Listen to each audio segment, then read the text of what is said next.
예, 안녕하세요. 김용호 노무사입니다. 자, 오늘은 안전투쟁과 파업을 했을 때 이게 위력이나 업무방해죄가 되는 건지에 대한 판례를 소개해 드리도록 하겠습니다. 자, 우리나라에서는 이게 안전투쟁형의 준법투쟁 혹은 권리행사형의 준법투쟁을 다 쟁의행위로 논리 구성을 하고 있죠. 그렇게 안전투쟁을 했을 경우에 이게 위력이한 업무방해죄가 될 수 있는 거냐, 이에 대한 판례. 두 번째로 안전투쟁을 개시한 이후에 전면 파업을 들어가게 됩니다. 그럼 전면 파업이 또 위력이한 업무방해죄가 성립되는지에 대한 문제 하나. 이 두 가지가 다퉈진 그런 사건이었습니다. 법리를 다시 한번 확인하고 있는 그런 사건으로 이해하시면 되겠습니다. 내용을 볼까요? 철도공사가 파업을 하게 됩니다. 자, 이 파업의 목적은 공공기관 선진화 정책을 반대하는 그런 목적을 가지고 있었어요. 그러니까 딱 이제 공부를 하신 분들은 경영권상에 대한 파업을 하고 있구나, 이게 눈에 보이시는 거죠. 현재 경영권상에 대한 파업을 하고 있는 겁니다. 일반적으로 이 경영권상에 대한 파업은 정당성을 상실하는 것으로 보는 것이 우리 판례의 입장이었죠. 자, 그걸 이유로 해서 첫 번째로 안전투쟁을 개시를 했어요.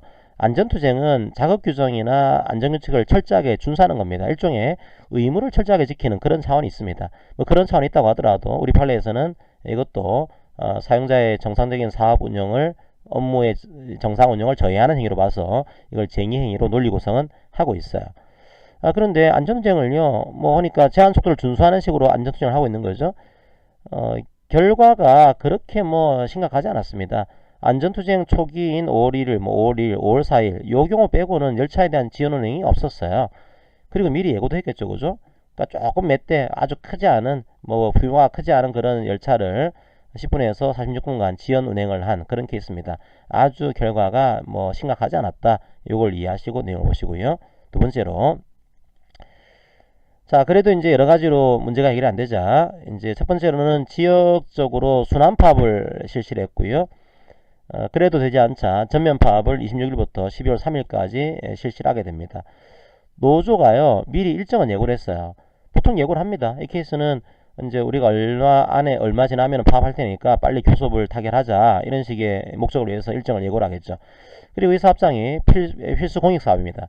필수 공익 사업은 필수 유지 업무 제도가 있거든요. 반드시 파업 기간 중에도 필수 유지 업무는 유지를 해야 됩니다. 뭐 노동조합이 필수 유지 업무를 또 유지를 한 겁니다.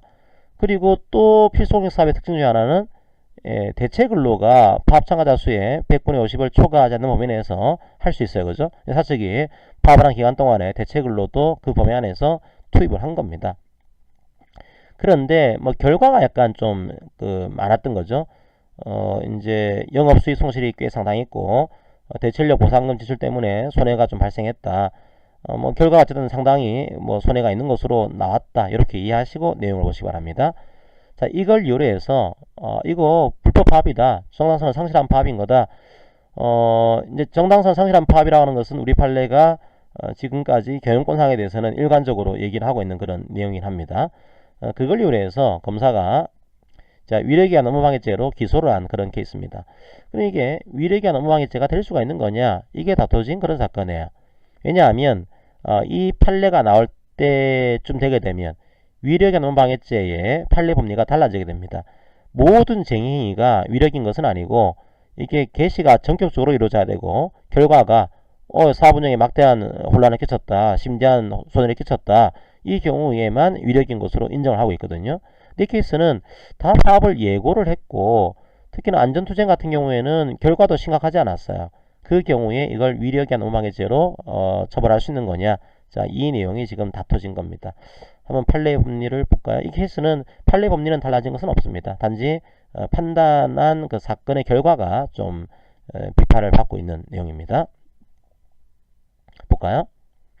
자, 위력에 해당한다. 이게 어떤 경우일까요? 두 가지라고 했죠. 과거에는 무조건 이게 업무방해죄 위력에 해당하는 거다, 이런 태도였지만 지금은 그렇진 않다. 파업이 위력에 해당하는 그런 요소를 포함하고 있다. 이건 단순한 부작위가 아니고 어떤 주장을 관철하기 위한 실력 행사의 측면이 있다. 따라서 위력에 해당할 만한 요소를 일부 포함하고 있긴 하지만, 그렇다고 하더라도 무조건 이 파업이 위력은 아닌 것이다. 시기가 전격적으로, 그죠? 그 다음에 결과가 사용자의 사업 운영에 심대한 혼란 내지 막대한 손해를 초래할 위험이 있는 등, 개시의 전격성과 결과의 심각성이 있어야지만 사용자의 자유의사가 제압 혼란될 수 있는 거다. 그 경우에 한해서만 위력이한 업무방해죄를 구성하는 것으로 보는 것이 타당합니다. 이건 이미 판례가 이제 정립을 한 전화발시 판결을 통해서 입장을 정리한 그런 판례 법리죠. 그럼 그 다음 알아야 될 게 과연 이 사건의 사실관계가 이 업무방해죄 구성요건을 이제 성립시키는 거냐, 그에 대한 포괄을 하는 건지에 대한 그 내용을 하겠죠. 적용을 해봐야 될 겁니다. 어떻게 봤을까요? 먼저 보게 되면 이 쟁의는 정당한 쟁의입니까? 정당하지 않은 쟁의입니까? 예, 논란이 많지만 우리 판례에서는 지금까지도 지속적으로 경영권 사항을 대상으로 한 쟁의행위는 정당성을 상실하는 것으로 보고 있어요. 이유는요, 경영권 사항은 단체 교섭 사항이 안 되기 때문에 이제 우리나라의 판례는 쟁의행위 목적은 자치적인 교섭을 조성하기 위한 이런 목적을 가지고 있어야 돼요. 즉 교섭 사항이 되는 것을 가지고서 쟁의행위를 해야지만 이 쟁의행위는 정당한 것으로 보고 있는 겁니다.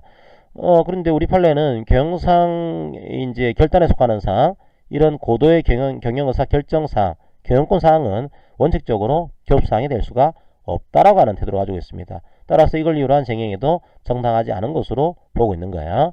그럼 이 케이스는 정당성을 부인하는 것은 상당하다. 정당성은 상실한다. 이거 맞다는 거예요. 그럼 상실하게 되면 첫 번째로 두 가지로 구분했습니다. 아까 1차 투쟁이 안전투쟁이었죠. 2차 투쟁이 지역순환 파업과 전면 파업이었습니다. 여기서 말한 안전투쟁을 봤을 경우에는 업무방해죄가 아닌 것으로 우리 판례는 보게 됩니다. 특별히 이 케이스는 이제 시기가 전격적으로 단행됐다. 이거는 얘기를 하지 않았지만 사실은 시기도 예고를 했겠죠, 그죠? 시기를 바로 전격적으로 한 건 아닐 겁니다. 그래서 시기도 예고가 돼 있고 보니까 이 판례는 결과를 좀 중요하게 본 판례였습니다. 안전투쟁을 했습니다. 결과가 아주 심각했나요? 그렇지 않았죠, 그죠? 결과에 심대한 혼란, 사분양의 막대한 손해, 이게 초래되지는 않았습니다. 열차의 수의 운행 횟수라든지 정도로 비춰볼 때 아주 결과가 심각하지 않았기 때문에 사용자의 자유 계속에 대한 자유사가 제압 혼란될 수 있다. 그 정도로 보기에는 좀 어렵습니다. 평가를 해서 이 경우는 정당성을 상실한 쟁의 행위이기는 하지만 위력이 업무방해죄는 아닌 거다. 이거는 좀 원심이 오해를 한 거다. 법리를 오해한 거다. 이런 태도를 가지게 됩니다. 그런데 2차적인 전면 파업은 어떻게 봤을까요? 이 케이스에서는 아주 독특합니다. 분명히 노동조합은 예고를 했거든요. 파업에 대해서. 그런데 이 케이스 같은 경우는 아니 이런 중요한 필수 공익 사업을 경영하는 노동조합이 이런 정당성 상실한 파업, 이런 거죠. 경영권 사항을 위한 파업을 위해서 순환 파업, 전면 파업을 실제로 강행하리라고는 예측할 수 없었을 것이다. 예측이 안 됐을 것으로 지금 보고 있는 겁니다. 그리고 또 한 가지는 결과가 좀 심각했죠, 그죠? 결과가 조금 심각했다. 그래서 이 케이스는 업무방해죄 위력에 해당한다라고 해서 이걸 이유로 한 위력의 업무방해죄는 성립하는 것으로 우리 판례가 판단한 겁니다.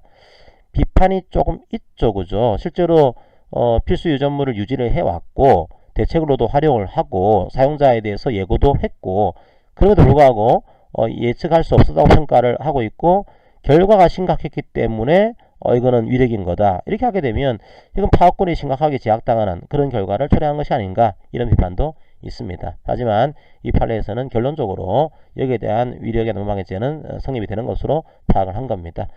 법리는 이제 그대로고요. 이걸 적용할 때 조금 비판의 소지가 있는 그런 판례로 이해하시면 되겠습니다. 오늘 판례 강의는 이것으로 마무리하겠습니다. 감사합니다.